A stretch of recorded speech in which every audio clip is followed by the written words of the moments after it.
Tutorial de cómo cambiar tu sonido de notificación o llamada. No olvides suscribirte. Primero hay que descargarnos TT.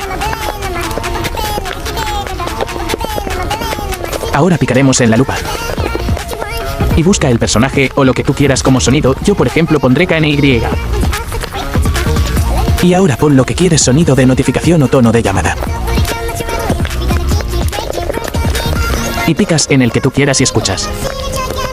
Saltarse esta parte porque es aburrida. Ahora pícale en notificación llamada. Y ya está.